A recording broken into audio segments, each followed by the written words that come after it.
Graça e paz. A minha vida é do Mestre? Amém. Amém. Glória a Deus. Louvado seja o nome de Jesus. Abra sua Bíblia. Evangelho de Lucas, capítulo 18.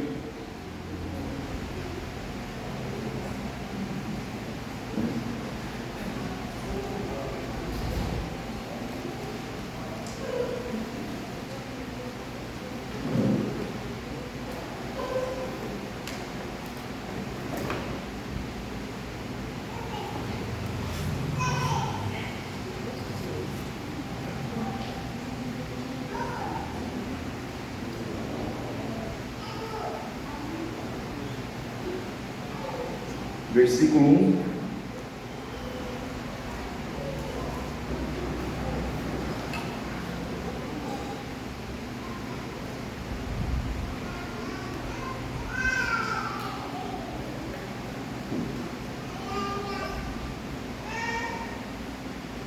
Quem achou diz amém? Amém. Vou estar lendo então, os irmãos acompanhem aí com as suas Bíblias abertas. E contou-lhes também uma parábola sobre o dever de orar sempre e nunca desfalecer, dizendo: havia numa cidade um certo juiz, que nem a Deus temia e nem respeitava o homem. Havia também naquela mesma cidade uma certa viúva, que ia ter com ele, dizendo: faz-me justiça contra o meu adversário. E por algum tempo não quis atendê-la. Mas depois disse consigo: ainda que não temo a Deus e nem respeito os homens, todavia como esta viúva me molesta, hei de fazer-lhe justiça, para que enfim não volte e me importune muito. E disse o Senhor: ouvi o que diz o injusto juiz? E Deus não fará justiça aos seus escolhidos, que clamam a Ele de dia e de noite, ainda que tardio para com eles? Digo-vos que depressa lhes fará justiça. Quando, porém, vier o Filho do Homem, porventura achará fé na terra? E também disse essa parábola a uns que confiavam em si mesmos, crendo que eram justos e desprezavam os outros. 2 homens subiram ao templo para orar, um fariseu e outro publicano. E o fariseu, estando em pé, orava consigo dessa maneira: ó Deus, graças te dou, porque não sou como os demais homens, roubadores, injustos e adúlteros, nem ainda como este publicano. Jejuo 2 vezes na semana, dou dízimo de tudo quanto possuo. O publicano, porém, estando em pé, de longe, nem ainda queria levantar os olhos ao céu, mas batia no peito, dizendo: ó Deus, tem misericórdia de mim, pecador. Digo-vos que este desceu justificado para a sua casa, e não aquele, porque qualquer que a si mesmo se exalta será humilhado, e qualquer que a si mesmo se humilha será exaltado. Amém? Irmãos, o versículo que me chama a atenção aqui é o versículo 8, e o Senhor diz assim, a parte B: quando porém vier o Filho do Homem, porventura achará fé na terra?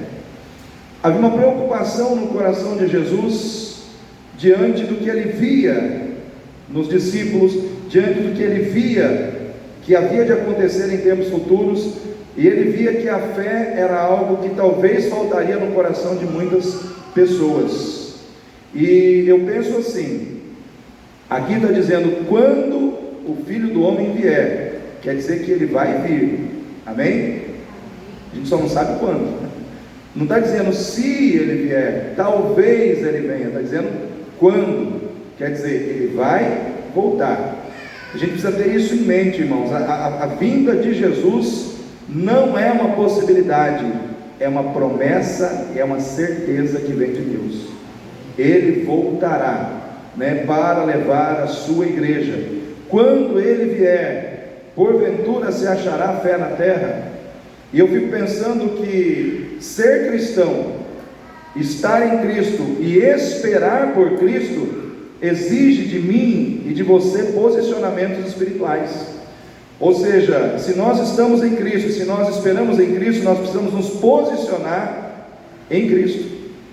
E Deus, Ele precisa de posicionamentos humanos para que a sua vontade, os seus propósitos sejam estabelecidos sobre a face da terra.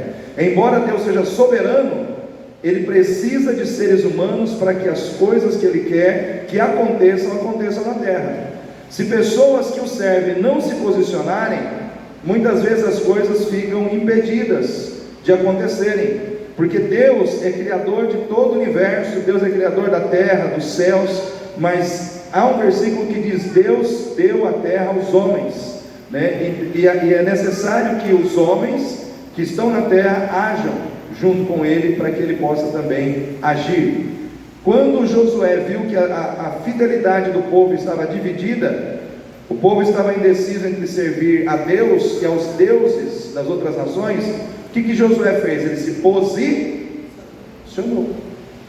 Ele diz o seguinte: gente, eu estou vendo que o coração de vocês está dividido, né? Vocês não sabem se vão servir a Deus ou os outros deuses. Eu quero dizer uma coisa para vocês fiquem bem à vontade.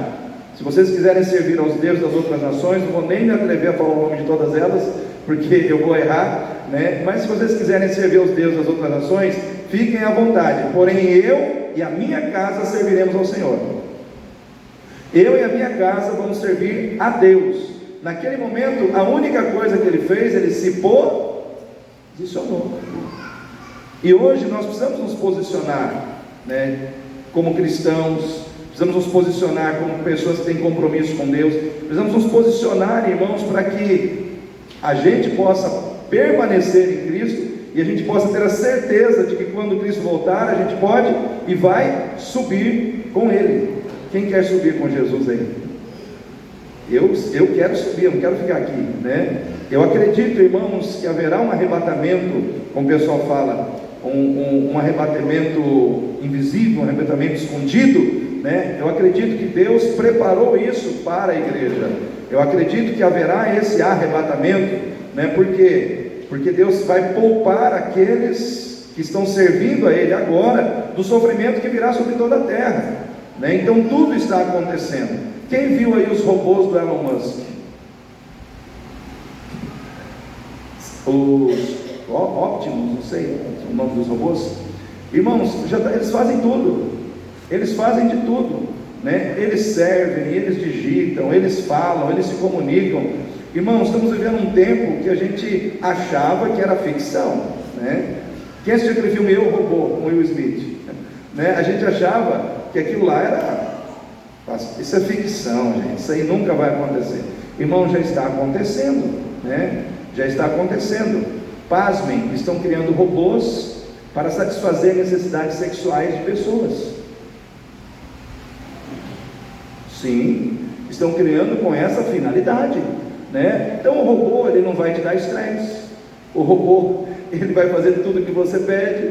Aí você vai lá, tem lá o seu momento íntimo com o robô, né? Não precisa casar, colocar o anel no dedo. Olha só que maravilha, né?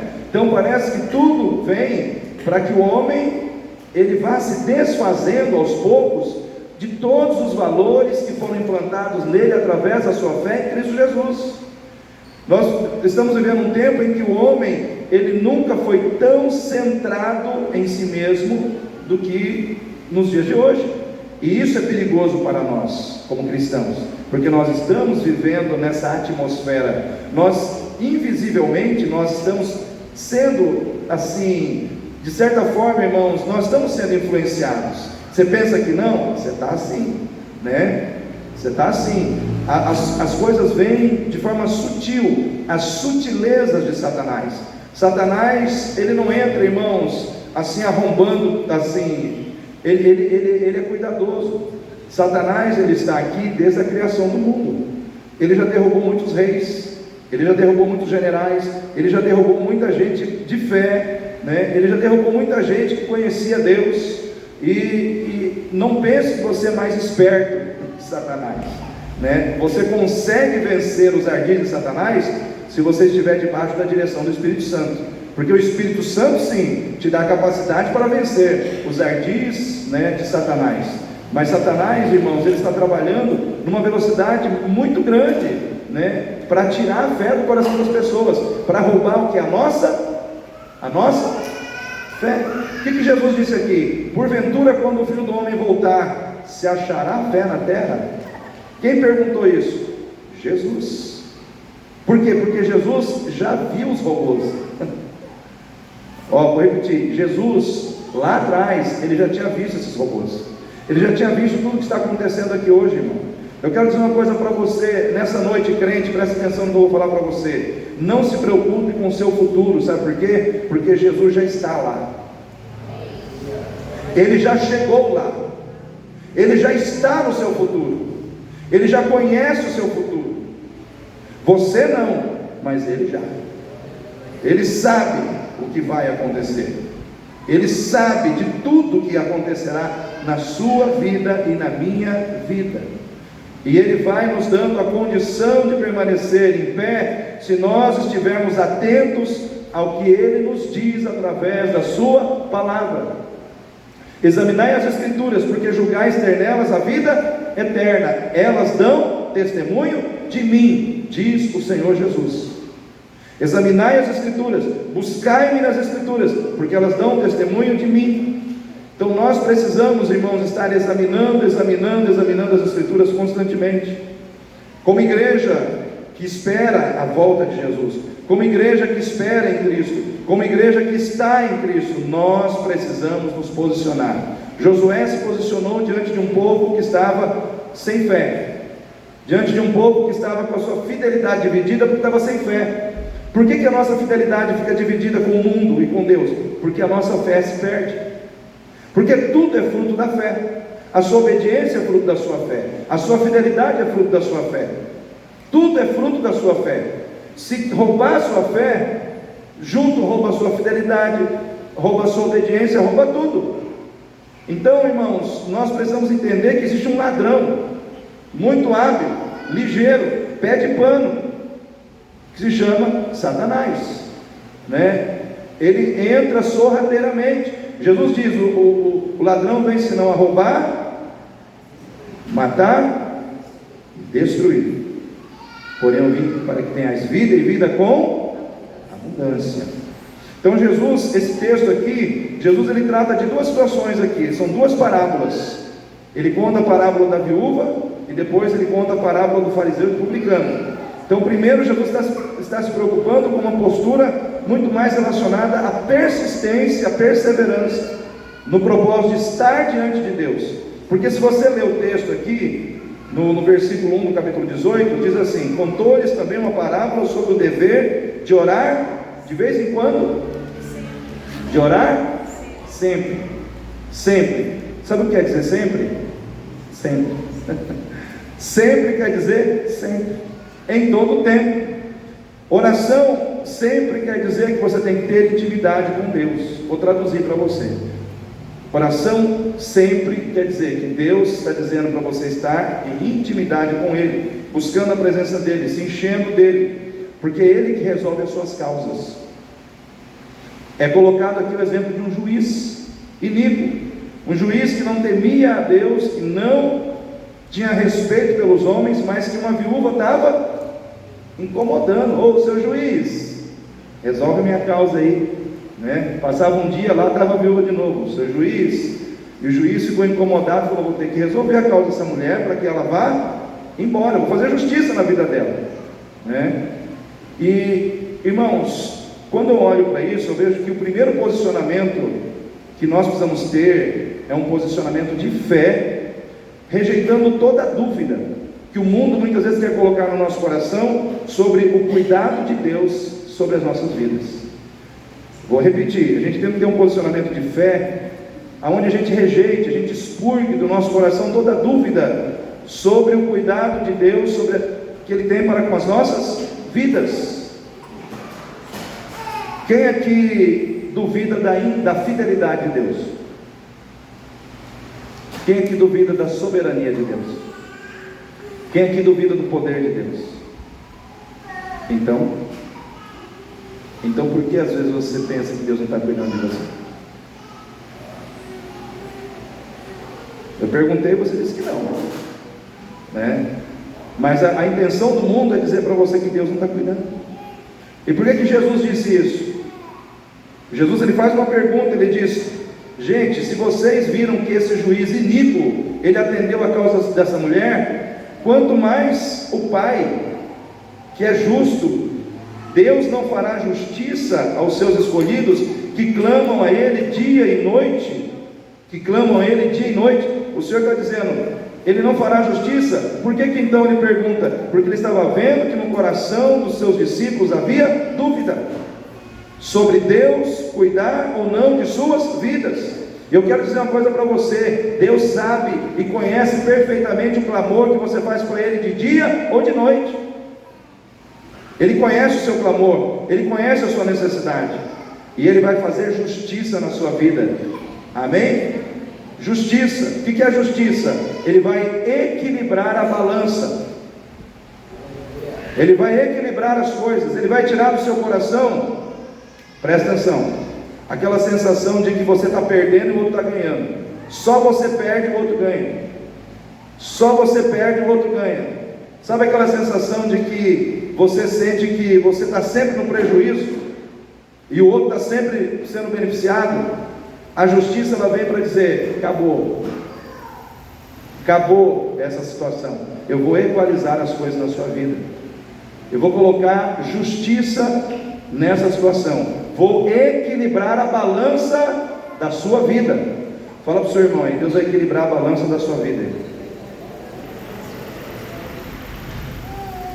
Balança é instrumento de medir, de pesar, e a balança, ela tem que ser justa, né? Não pode ter dois pesos, duas medidas, a medida tem que ser certa.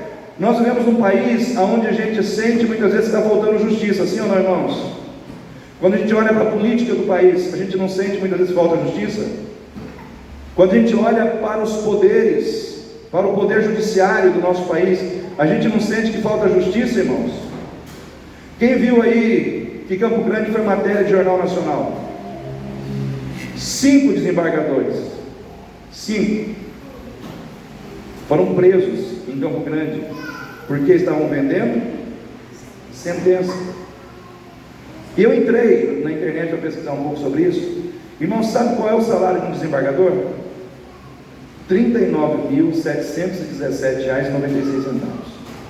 Isso é o salário base.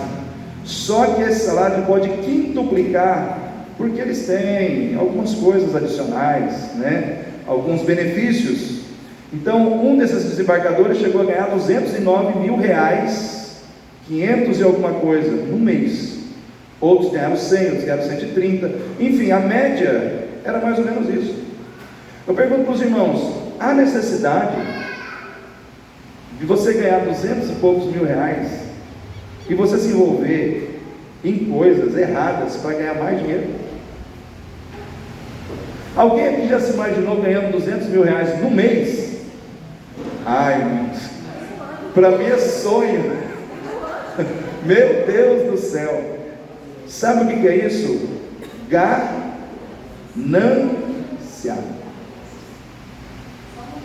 O coração não se satisfaz. Não se satisfaz. Irmãos, às vezes nós vemos essas coisas e dizemos: não tem justiça. Aí você fala assim: bom, mas vai ser preso, vamos parar lá na cadeia. Não. Tornozeleira eletrônica, aposenta e continua em casa recebendo o salário. Essa é a pena. Aí o cara rouba a galinha, o pessoal espanca, mata, põe na cadeia. Então, vocês conseguem entender que muitas vezes a gente olha para essa situação e a gente fala: está faltando justiça. E às vezes essa sensação que as pessoas sentem hoje, as pessoas sentiam no passado, porque os discípulos do Senhor Jesus, eles não eram ricos, irmãos. O único bem de vida ali era Judas. O mais inteligentão era o Judas. O que ele fez? Traiu Jesus lá na frente. O restante era tudo gente humilde. O Mateus também era mais ou menos assim, bom de vida. Mas depois que você começa a seguir a Jesus, acaba, né? E aí vem as perseguições, o Império Romano fazendo leis para oprimir as pessoas. Enfim, faltava aquela sensação de injustiça, estava presente muitas vezes na vida dos discípulos, quando eles olhavam para as necessidades básicas das suas vidas, e eles sentiam que eles estavam sendo, vamos dizer assim, pela sociedade, eles estavam sendo desprezados, eles não estavam sendo assistidos. Só que o Senhor se levantou e falou assim: vocês não têm que olhar para a sociedade, vocês não têm que olhar para o governo, olha para mim, porque é eu que vou suprir vocês, é eu que vou fazer justiça na vida de vocês, eu conheço as necessidades de vocês. Não espere no homem, espere naquele que está acima de todos os homens. Quando você lê Lucas capítulo 12, versículo 6, se não me falha a memória, diz assim que todos os cabelos da sua cabeça já estão contados. Do Jorge é mais fácil, né, Jorge? Todos os cabelos da nossa cabeça estão contados. Aí você fala assim: não tem importância isso para mim, porque o que adianta eu saber que todos os cabelos da minha cabeça estão contados? Isso não vai trazer nenhum suprimento para mim, isso não vai mudar nada na minha vida. Só que abre o teu entendimento para entender porque que o Senhor disse isso. O Senhor disse que todos os cabelos da sua cabeça estão contados para dizer exatamente isso para você, que se Ele cuida de coisas que não são importantes para você, que não faz diferença na sua vida, Ele não vai cuidar das coisas que são importantes. Ele não vai cuidar das coisas grandes que realmente fazem a diferença na sua vida. É como se o Senhor dissesse: se eu cuido de coisas que para você não tem importância nenhuma você saber, você acha que eu não vou cuidar daquelas que tem? Eu quero dizer uma coisa para você: tem um Deus que está cuidando da sua vida hoje, tem um Deus que está cuidando das suas necessidades hoje, e você precisa renovar essa fé no Senhor. E nesses 2 dias, sexta-feira, domingo de manhã, eu tenho sido repetitivo no assunto. Irmãos, às vezes nós dizemos assim: eu não estou bem porque eu tenho um problema, eu não estou bem porque a minha vida financeira não está bem, eu não estou bem porque o meu casamento não está bem, eu não estou bem porque tem uma enfermidade na minha casa, eu não estou bem por causa de um problema. Aí a gente começa a julgar a culpa de não estar bem em cima dos nossos problemas. E você sabia que isso é errado? Se você olhar para o apóstolo Paulo e para Silas, que estavam presos, acorrentados, eles estavam falando, irmãos, no aspecto humano. Poderia dizer que eles estavam bem em relação às questões materiais da vida deles? Sim ou não, irmãos? Não. Mas como é que eles estavam?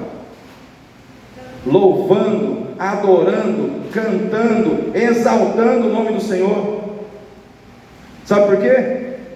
Porque muitas vezes você não está bem, não é porque as coisas da tua vida não estão bem, é porque você não está bem aqui, é porque você não está bem na sua fé e no seu relacionamento com Deus.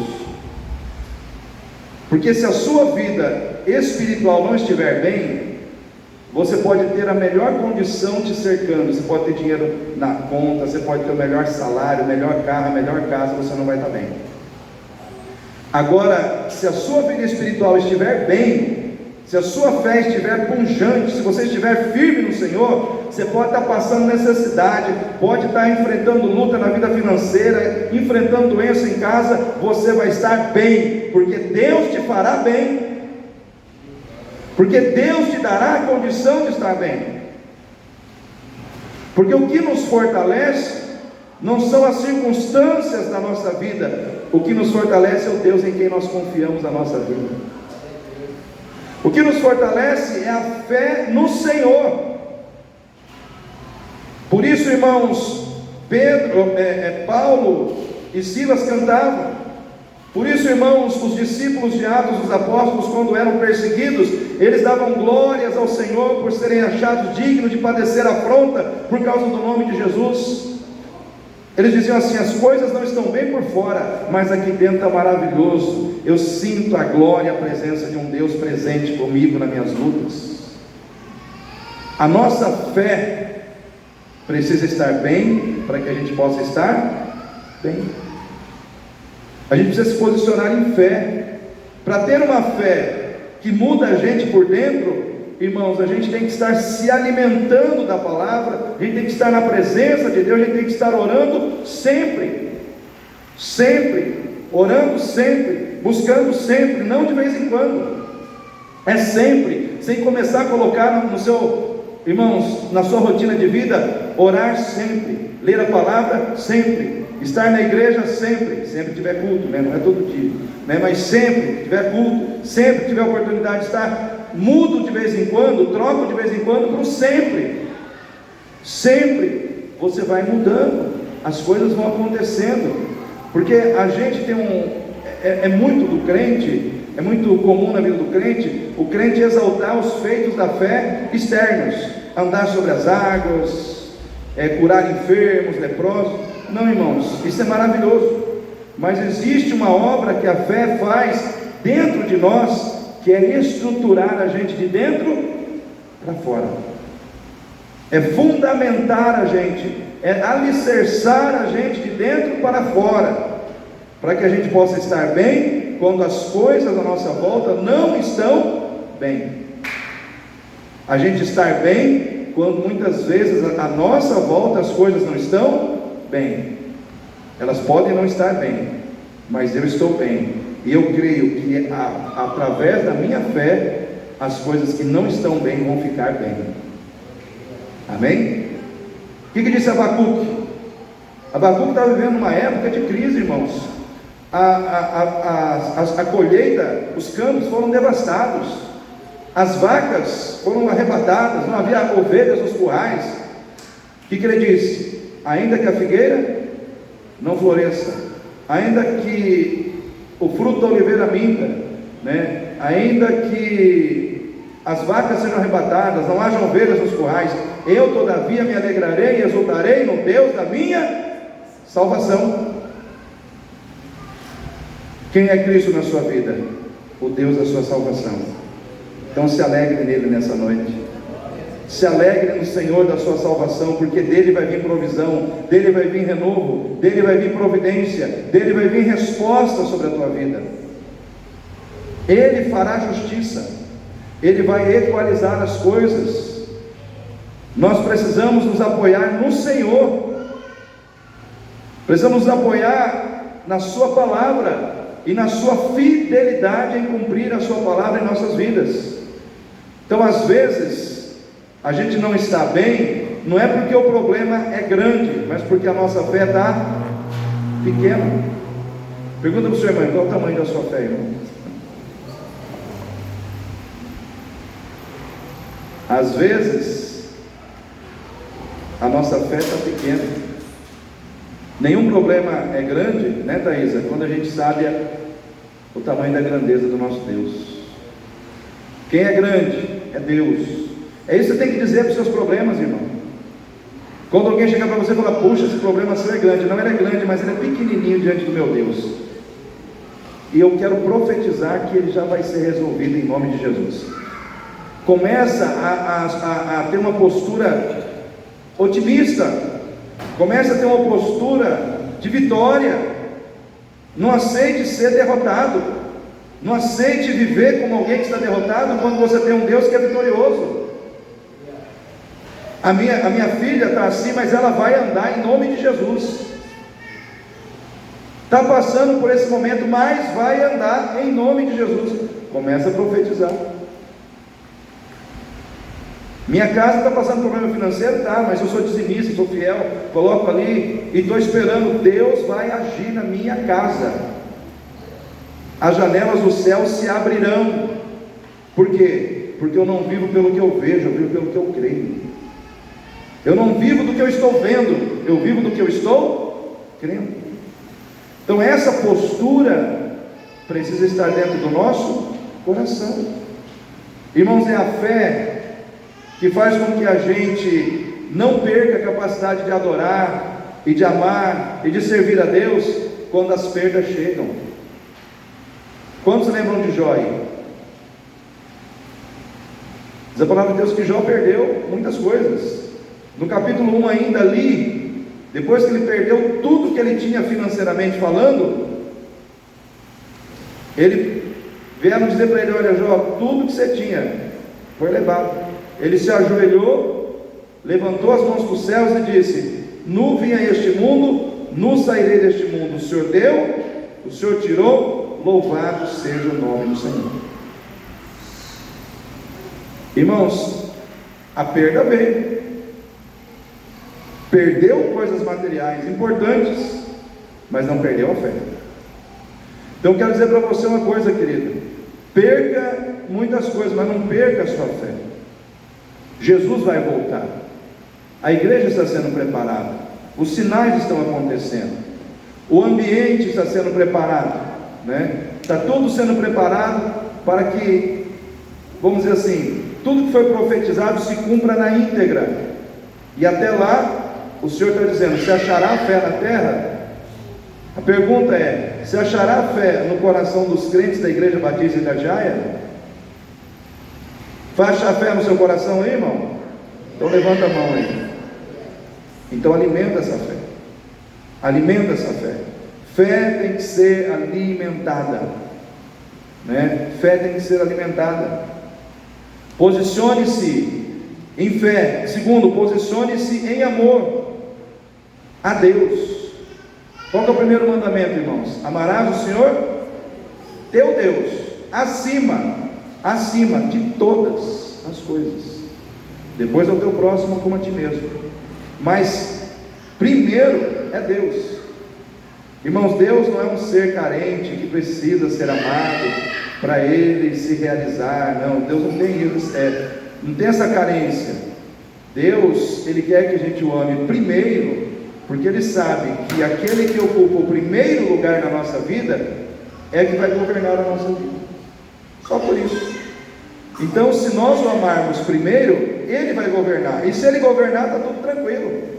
A gente vai ser abençoado, a gente vai caminhar na presença dEle. Mas se a gente amar outras coisas no lugar de Deus, irmãos, aí é lástima, né? Aí é que o bicho pega. Eu vou dizer uma coisa para você: o diabo é especialista em colocar coisas no coração dos crentes vamos dizer assim, coisas no lugar de Deus no coração dos crentes. Tem muito crente amando muitas coisas, menos Deus. Nós estamos vivendo hoje um cristianismo que você deve fugir dele. É um cristianismo de facilidades, que ensina os crentes cada dia mais a dar menos para Deus. Menos do seu tempo, menos da sua dedicação, menos da sua entrega, menos do seu serviço. Você já reparou nisso? Faz uma avaliação. E o pior, as pessoas não estão ficando tristes por causa disso. Elas simplesmente estão se acomodando. Você sabe como é que mata um sapo na água fervendo? Quem sabe? Você não pode pegar e ferver a água e jogar o sapo lá, porque ele bateu na água, ela está quente, ele pula. Então, o esquema é o seguinte: você coloca o sapo na água fria, e você vai aquecendo aos pouquinhos, aos pouquinhos. O que vai acontecendo? Ele vai se ambientando, ele vai ajustando o seu corpo à temperatura daquela água. Aí quando ele menos se dá conta, ele já está cozido. É assim com a gente, irmão. O diabo, ele não vai pegar e jogar você numa situação que vai te queimar de cara. Ele vai colocar você numa situação e você vai se ajustando àquela situação. Você vai perdendo o seu fervor. Você ia na igreja 3 vezes, agora você vai 2. Aí daqui a pouco você vai 1. Aí daqui a pouco você não vai 1. E você não começa a sentir falta, porque outras coisas começam a preencher aquele espaço que antes era preenchido por Deus. E aí a gente começa a viver um cristianismo sem poder, sem vida, um cristianismo sem unção, um cristianismo assim, só para mostrar para os outros que a gente é crente. E eu vou dizer uma coisa para você: não é isso que Deus quer de mim, não é isso que Deus quer de você. Deus quer de nós um cristianismo com responsabilidade, aonde a gente verdadeiramente se torna cooperador dele, né? A gente se torna cúmplice de Deus na sua obra. O que é cúmplice? É aquele que participa da obra do outro, né? Você é cúmplice do Senhor no evangelismo das almas perdidas? Você é cúmplice do Senhor na edificação da igreja, né? Ser cúmplice é você se colocar ao lado de uma pessoa e dizer: eu estou contigo, vou com você até o fim, né? No caso, o Senhor não é você, eu vou com o Senhor até o fim. Estamos juntos nessa. Um relacionamento de amor é aquele que faz com que exista cumplicidade entre as pessoas que decidiram caminhar juntas. E hoje está faltando muita cumplicidade, irmãos, não de Deus, mas dos crentes para com Deus. Então nós estamos vendo um cristianismo onde cada dia mais as pessoas estão dando menos para Deus, menos do seu tempo, menos da sua entrega, menos do seu culto, e as pessoas estão se acostumando a se afastar de Deus e achar que está tudo normal, achar que está tudo bem, está tudo tranquilo, porque aparentemente nenhuma tragédia aconteceu. A gente mede muitas vezes as questões da nossa vida, se a gente está bem com Deus, pelas tragédias. Irmão, tem que acontecer tragédia na nossa vida para a gente entender que a gente está longe de Deus? Eu acho que não precisa, né? Culto, sabe o que representa culto, irmãos? Culto representa 5 coisas: amizade com Deus, gratidão a Deus, rendição a Deus, obediência a Deus e adoração a Deus. Quando nós estamos aqui, nós estamos fazendo tudo isso. Nós estamos dizendo: Senhor, eu quero ser seu amigo, eu quero estar com o Senhor independente do que o Senhor faça por mim. Eu quero simplesmente estreitar os nossos laços de amizade. Eu quero estar mais perto do Senhor. Quero ser seu amigo.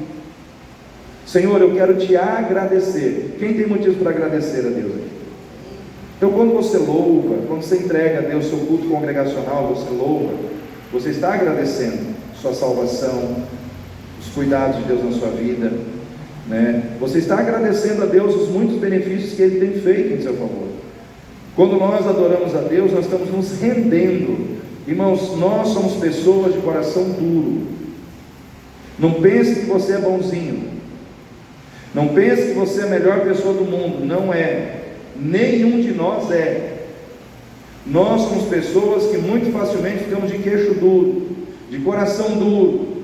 Se a gente não se render a Deus constantemente, quebrando a nossa cerviz, a gente muitas vezes, irmãos, nós nos fechamos, nos endurecemos para fazer o que Deus quer. Isso está em todos nós. Faz assim, acaba aqui. Isso está em todos nós.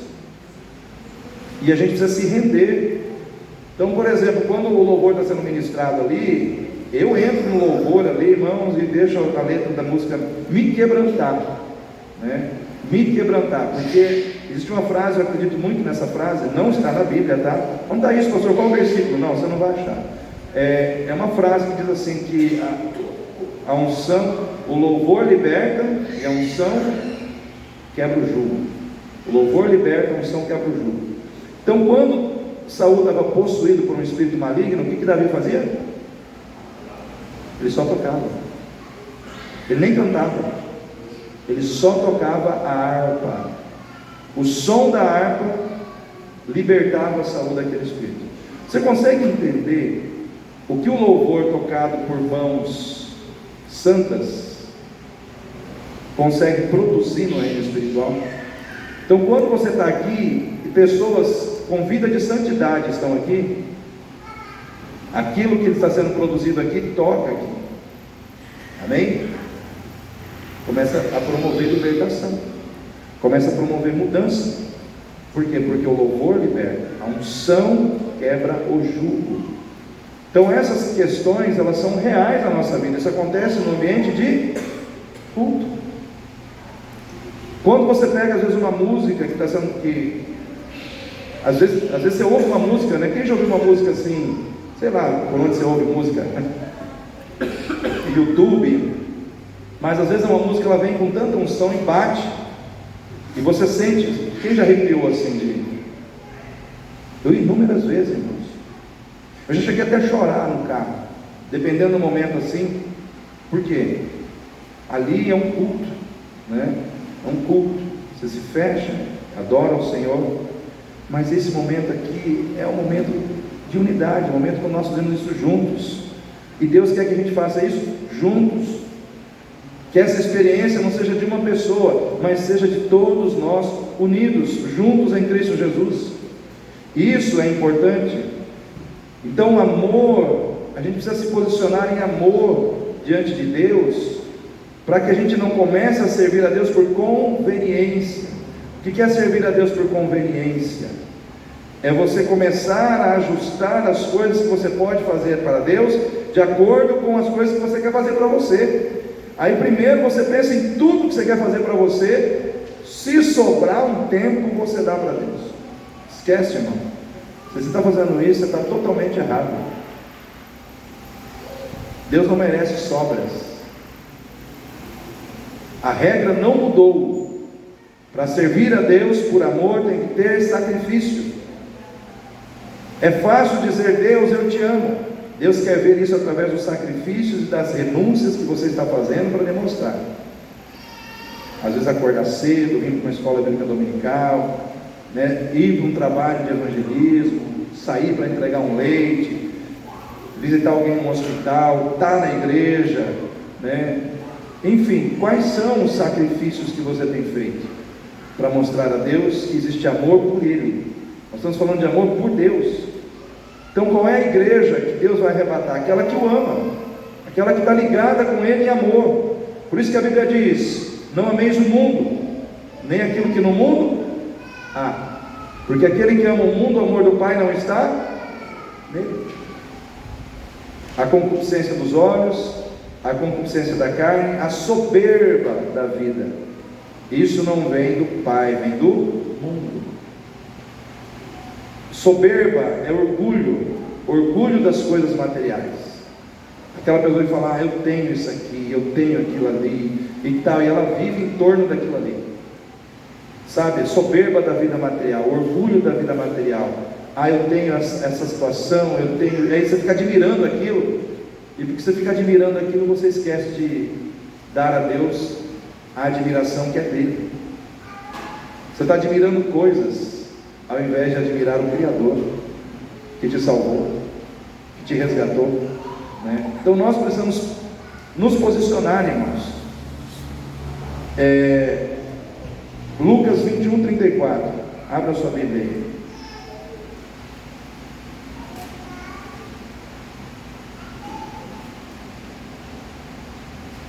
Lucas 21:34 diz assim: que o dia da volta do Senhor pegará muita gente de improviso. Aquele dia pegará muita gente de surpresa. E aí ele traz aqui um alerta a toda a igreja. E aqui diz assim: olhai por vós, não aconteça que os vossos corações se carreguem de glutonaria, de embriaguez, dos cuidados da vida, e venha sobre vós de improviso aquele dia. Olha só: olhai por vós, e não aconteça que os vossos corações se carreguem de glutonaria, de embriaguez, dos cuidados da vida, e venha sobre vós de improviso aquele dia. Ou seja, aquele dia ele vai pegar muita gente de surpresa. Quem são as pessoas que serão pegas de surpresa? Aquelas que se carregaram dos cuidados da vida, embriaguez, glutonaria, etc, etc, etc. Irmãos, nós não temos que nos carregar dos cuidados dessa vida. Nós precisamos saber viver a vida com equilíbrio. A Bíblia diz que para tudo existe um tempo determinado, né, da parte de Deus. Existe um tempo para você trabalhar, existe um tempo para você estar em família, existe um tempo para você até mesmo se divertir, que isso não é pecado, mas existe o tempo de você adorar. Existe o tempo de você estar com Deus. Você não pode negligenciar esse tempo, né? Como está sendo negligenciado hoje. Esse tempo está sendo trocado por outros tempos na nossa vida, e nós estamos deixando Deus de lado. Deus está ficando, Deus está se tornando algo pequeno na nossa vida. Por quê? Porque o mundo está grande. O mundo está ficando grande para nós. O que é grande para nós? Aquilo que está mais perto de nós. Quem está mais perto de você? Deus ou o mundo? De quem você está mais perto? De Deus ou do mundo? Quem está mais perto de você vai ficar grande na sua vida. Então, nós precisamos nos posicionar, primeiro em fé, segundo em amor. Aí aqui, no versículo... Cadê? Versículo 9, Jesus fala da parábola do fariseu e do publicano. Ele disse: 2 homens subiram ao templo para orar, um fariseu e outro publicano. O fariseu estava em pé e orava consigo mesmo: ó Deus, graças te dou, porque não sou como os demais homens, roubadores, injustos, adúlteros, nem como este publicano. Jejuo 2 vezes na semana, dou dízimo de tudo quanto possuo. O publicano, porém, estando em pé, de longe, nem queria levantar os olhos ao céu, mas batia no peito, dizendo: ó Deus, tem misericórdia de mim, pecador. E digo-vos que este desceu justificado para a sua casa, e não aquele. Porque qualquer que a si mesmo se exalta será humilhado, e qualquer que a si mesmo se humilha será exaltado. Se posicione contra o orgulho. Amém? Fala para o seu irmão aí, se posicione contra o orgulho. O que muitas vezes tira um crente da presença de Deus? Orgulho. Aquele sentimento que faz você achar que você é mais do que os outros. Você é mais bonito, você é melhor, você é mais espiritual, você pode mais. Sabia que esse foi o pecado de Satanás, irmãos? Pensar de si acima do que realmente você é. E eu vou dizer uma coisa para você: cuidado, porque o diabo, ele te tenta em 2 situações: quando você está por baixo, quando você está por cima. Se ele não te derruba aqui, ele vai querer te derrubar aqui. E aqui geralmente é mais fácil, porque quando o ser humano se sente forte, poderoso, ele está a um passo de cair. Porque nenhum de nós o é, irmãos. Essa é a grande verdade. Então aqui havia 2 personagens, um fariseu e um publicano. E o fariseu estava ali dizendo: olha, não sou que nem esses aí que roubam, roubadores, injustos e tal, e tal, e tal. E o Senhor olhou para o outro que estava ali batendo no peito, pedindo misericórdia, e o Senhor disse: esse saiu da minha presença justificado. Porque aquele que se exalta será abatido, e aquele que se humilha será exaltado. Então cuidado, crente, você que às vezes fica olhando demais para o outro e esquece de olhar para você. Irmãos, eu tenho uma regra comigo. Eu já sou pastor há 20 e poucos anos, prego aqui, recebo inúmeros convites para pregar em outros lugares, mas eu tenho dificilmente eu saio daqui, porque o meu coração está aqui. Quando eu vou pregar em outros lugares, geralmente as pessoas acabam me elogiando: pastor, que palavra, que isso e tal. Falou: tudo para a honra e glória do Senhor, porque eu não sou ninguém. Um pregador uma vez disse que quando ele saiu do púlpito, depois de ter sido tremendamente usado, veio uma mulher na direção dele e falou: olha, o senhor foi tremendamente usado. Ele falou: você é a segunda pessoa que me fala isso. Aí ela falou: mas só tem eu aqui. Ele falou: a primeira foi o diabo. Está bem ali, na hora que eu saí. Por quê? Para gerar orgulho. Quando eu estou em reunião de pastores, irmãos, eu vejo vocês falar: a minha igreja, e quando chega na minha vez, falou: a igreja que eu pastoreio, porque a igreja não é minha. Os irmãos conseguem entender? Eu levo isso tão a sério, irmãos. Por quê? Porque a gente tem que guardar o nosso coração. Nós temos que guardar o nosso coração do orgulho. Todos nós somos tentados ao orgulho. Eu sou. Eu duvido que você não seja. Então eu, sistematicamente, cuido de mim assim, entendendo que eu não sou ninguém, e que se eu consigo fazer é porque Deus está me dando a capacidade. A igreja não é minha, eu pastoreio, né? Eu pastoreio ela, mas ela é de Jesus, ela já tem dono. Ele é o dono, né? Aí eu concluo a mensagem dizendo: resista ao orgulho, mas se posicione em humildade. Seja como aquele homem que bate no peito. Diga: Senhor, ai de mim, sou pecador, ai de mim, Senhor. Sinta as suas fraquezas, sinta as suas misérias, irmão. Às vezes a gente está achando que a gente é bom demais, esse é o nosso problema. Sinta muitas vezes o quanto você peca nas suas palavras, sinta muitas vezes o quanto você peca, muitas vezes, na sua maneira de se relacionar com as pessoas, sinta muitas vezes o quanto você erra, sinta isso no seu íntimo. Nós precisamos sentir isso, para que Deus possa nos mudar, para que Deus possa trabalhar em nós, porque Deus não trabalha num coração orgulhoso, só num coração humilde. Por que é bom ser humilde? Porque o humilde é ensinável. O humilde, você quer ensinar ele, ele diz: estou pronto a aprender. Tenta ensinar um orgulhoso,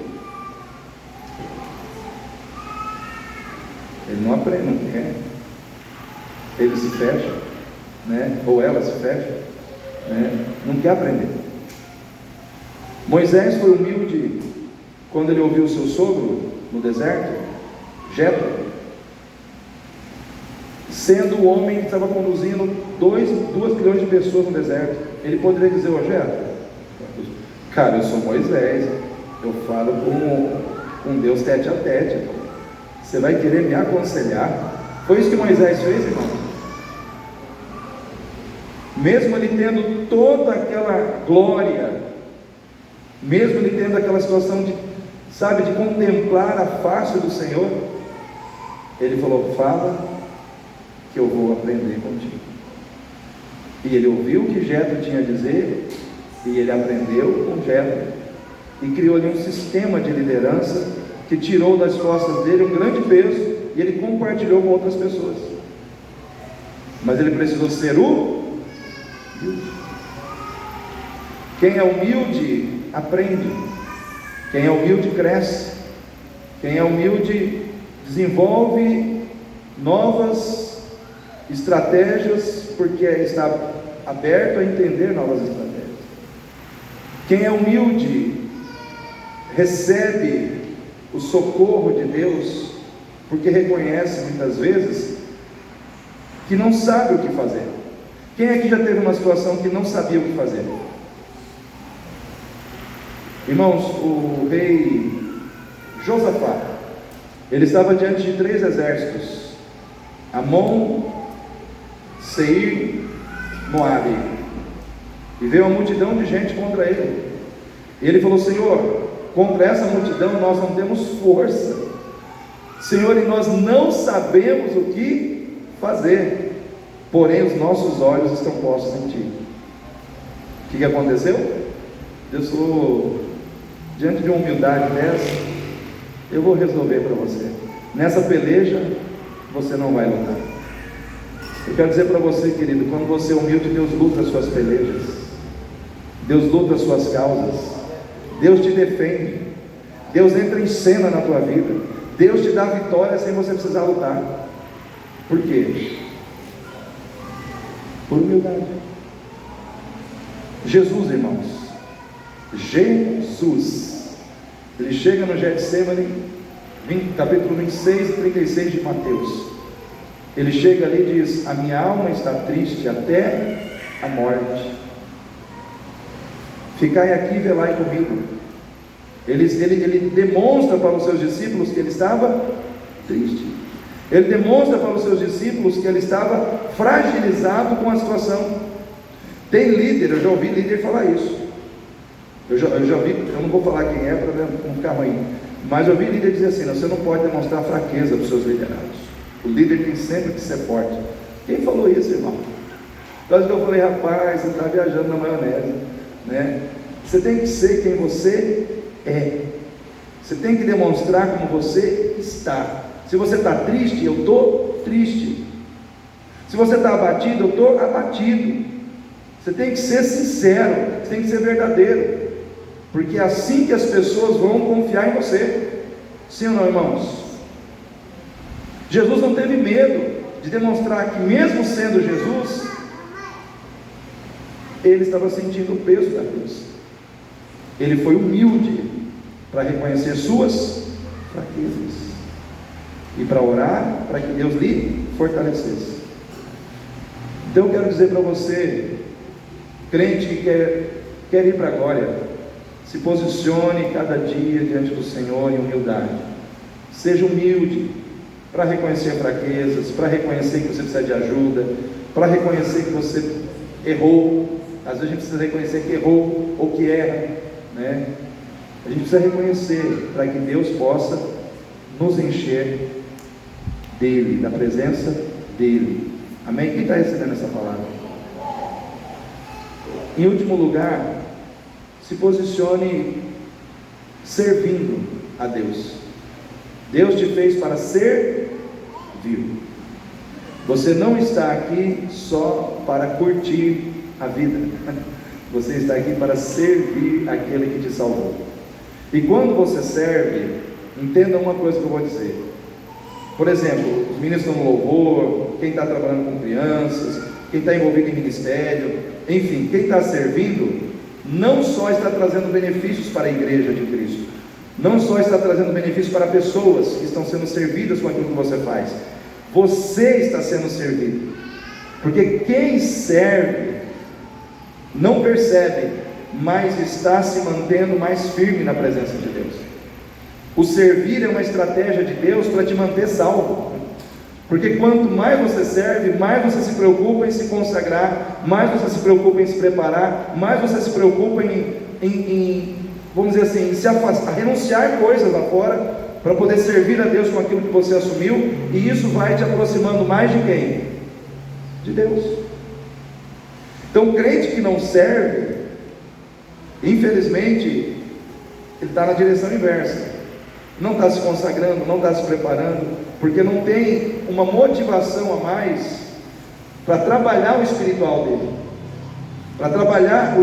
dele, a sua vida está ociosa, né? E a Bíblia diz que nós não devemos ser ociosos, amém, igreja? Não podemos ser ociosos, nós temos que trabalhar pelo reino, nós temos que ser trabalhadores do reino. Deus te capacitou, Deus te deu dons para trabalhar, né? Deus te deu ferramentas para que você possa fazer a obra com Ele e para Ele. Ele não apenas te chamou para você trabalhar para Ele, mas te chamou para trabalhar com Ele, para ser cooperador do reino de Deus. Então quando você trabalha, você está beneficiando o reino, beneficiando pessoas, mas você está se auto-beneficiando, porque você está se consagrando, você está se preparando, você está sendo espiritualizado através do serviço que você está fazendo. Amém? Quem entendeu o que a gente falou aqui? Fique em pé, né? Vamos estar orando nesse momento.